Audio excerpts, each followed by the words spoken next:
There is an answer here to a question no one's ever even dreamed of asking. Do you want to see? Olá a todos, aqui é Márcio Pimentel com a revisão e as teorias baseadas no segundo capítulo de Westworld. E se essa é a primeira vez que você me vê, por favor inscreva-se no canal e ative o ícone de notificações para receber mais vídeos como esse. Bora lá?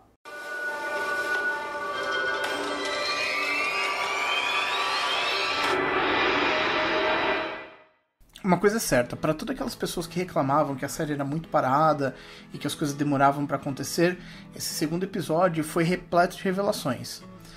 A primeira coisa que podemos tirar da frente é a teoria de que Dolores havia sido criada a partir de uma pessoa que Arnold conhecia no passado. Essa teoria ela veio à tona porque no trailer do segundo episódio podíamos ver Dolores em um ambiente que não era o ambiente do parque, em algumas cenas com o próprio Arnold e com o William. Não que essa teoria esteja completamente destruída, porque Arnold realmente tem olhos especiais para Dolores. Mas em minha opinião, isso é porque ele de fato vê uma similaridade entre ela e o filho dele. De certa forma, ele criou os dois. Como eu disse no vídeo passado, iríamos ver mais sobre o ambiente corporativo da série, o que se mostrou verdadeiro. Temos a introdução do pai de Logan, James Delos, que foi convencido por William a investir no parque. Algo que provavelmente ele se arrepende porque uma vez que eles estão na sua festa de aposentadoria, eles estão em um certo nível de desentendimento. A experiência de William no parque foi tão libertadora para ele que ele percebeu que no parque as pessoas mostrariam sua verdadeira personalidade, mesmo que eles não soubessem de fato qual seria essa personalidade. Principalmente porque no mundo moderno as pessoas não podem se comportar como no Velho Oeste. Agora imagine as possibilidades de saber a verdadeira natureza das pessoas mais ricas e poderosas do mundo, que são as que verdadeiramente têm condições de pagar sua estadia no parque com uma diária de $40 mil por dia e por pessoa. O que me surpreendeu de fato, ainda pensando sobre esse lado corporativo da história, foi a posição de Logan. Logan sempre me pareceu um personagem que foi criado para ser o antagonista na vida do jovem William, para que ele se descobrisse no parque e se tornar um homem de preto. Mas ele tem uma fala muito interessante com Dolores no final da festa de aposentadoria de seu pai.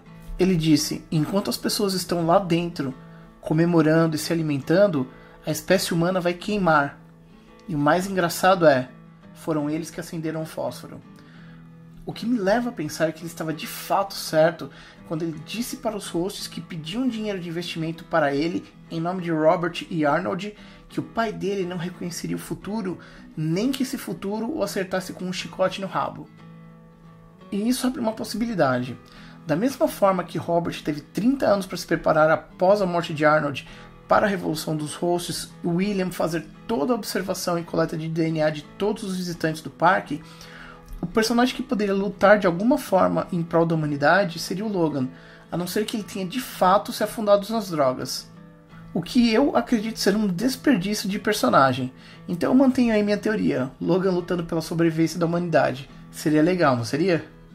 Saltando desse lado corporativo para o arco de história de Dolores e Ted, podemos ver que Dolores tem duas intenções. E por mais que eu gostaria de pensar que a primeira fosse para dizer para Ted o que de fato é o mundo deles e o que eles são, sou muito mais inclinado a pensar que a parte Wyatt dela quer fazer uma espécie de missão de reconhecimento, saber quais são os protocolos em situações como aquela. Fazer com que Ted saiba a verdade é meio que um bônus apenas. E tendo em vista na primeira temporada que o pai de Dolores entra em colapso quando vê uma foto de fora do parque, achei que Ted lidou muito bem com a situação. Em outras palavras, mesmo que ele esteja longe do nível de consciência de Dolores, ele está no caminho certo. Dolores e Ted eles conseguem a informação que precisavam. Só que ao mesmo tempo eles precisam de aliados. Eles vão atrás de um grupo do Exército Confederado Americano. Podemos notar que o capitão dessa unidade é o mesmo host que você consegue ver 35 anos atrás na festa em que pediram justamente para Logan ser o investidor do parque. E durante essa missão de recrutar novos hosts, descobrimos que Dolores quer chegar a um lugar chamado Glory. E lembre-se desse nome porque você vai ouvi-lo outras vezes. Durante o episódio muitas coisas aconteceram, mas também muitas foram deixadas de lado, como o arco de história de Maeve, Hector e o de Charlotte e Bernard. Para falar a verdade, há apenas uma pequena passagem de Maeve com Hector que foi o suficiente para estabelecer algumas coisas. Já sabemos que a Dolores é especial. Independentemente das vezes que ela é resetada, ela acaba recobrando a consciência em algum nível. Já no caso da Maeve é um pouco diferente. Ela mostrou um potencial quando ela não conseguia se livrar da narrativa de sua filha. Mas para a Maeve chegar no estado que ela chegou, a sua programação foi alterada para que ela tivesse mais condições cognitivas e um nível maior de intelecto. E ainda com todo esse upgrade, o objetivo dela é muito mais simples do que o de Dolores. A Maeve quer sua filha de volta. Ponto. A batalha para a libertação de sua espécie pouco importa para ela. Pelo menos por hora. Talvez mais para frente ela se junte na cruzada de Dolores, vendo que seria a única forma de viver em paz com a sua filha. A grande revelação do episódio para mim é o arco de história do Homem de Preto. É impressionante a cara de felicidade estampada na cara do ator Ed Harris quando ele se vê em uma situação de perigo real no parque, que é uma das coisas que ele sempre quis. E acabamos descobrindo que ele está a caminho de um lugar chamado Glory, que é o mesmo lugar onde Dolores está indo com o Ted e os hosts que são do Exército Confederado, lembra? Mas só há duas formas de chegar até lá, passando por um território infestado com o exército, ou passando pela cidade de Pariah. E o melhor de tudo é ele pensando em voz alta, tudo acaba onde tudo começou, dá um sorriso e se lembra de Robert. Pra quem não se lembra, Pariah é aquela cidade da primeira temporada onde temos aquela famosa cena de orgia. Você lembrou agora, né? O Homem de Preto sabe que os hosts podem adquirir consciência. Durante a sua jornada para Glory, ele tenta recrutar os hosts o mesmo discurso, de que eles estão prestes a lutar pela verdadeira revolução, e que eles podem ser livres de verdade.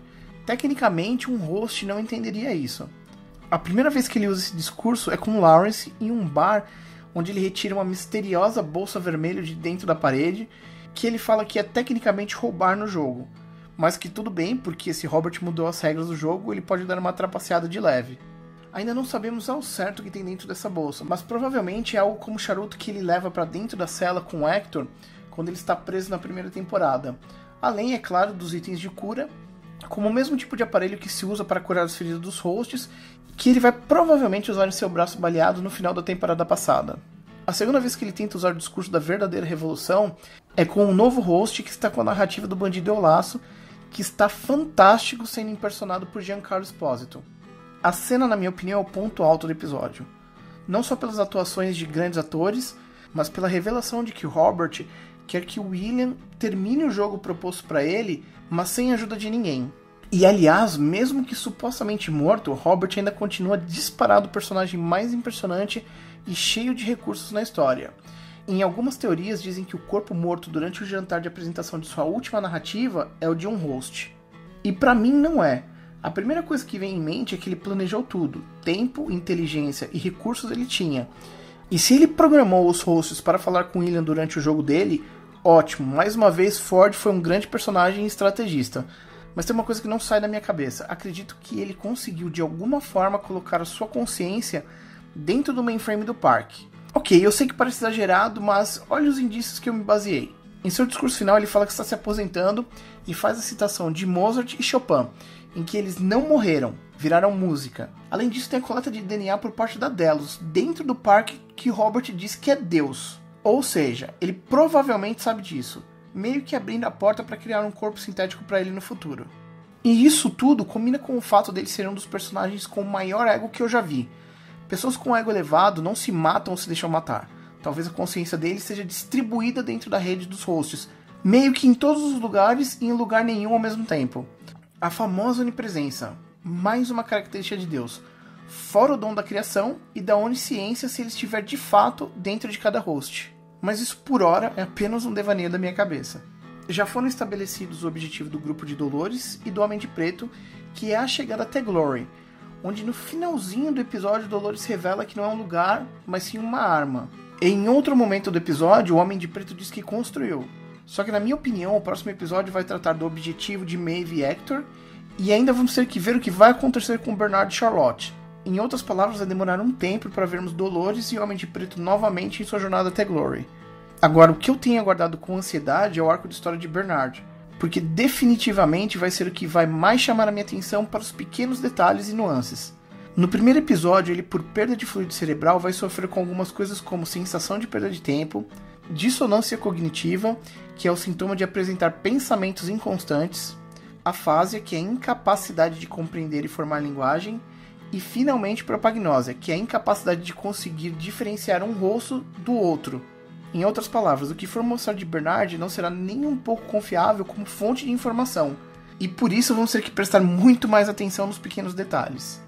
E aí, o que você achou do segundo episódio? E da teoria de Robert Ford? E o que seria essa arma em Glory? Maeve vai ou não se juntar a Dolores? Escreva seus comentários abaixo para receber mais vídeos como esse. Por favor, não deixe de se inscrever e ativar o ícone de notificação. Isso é muito importante para nós. Por hoje vamos ficando por aqui. Até o próximo vídeo e tchau!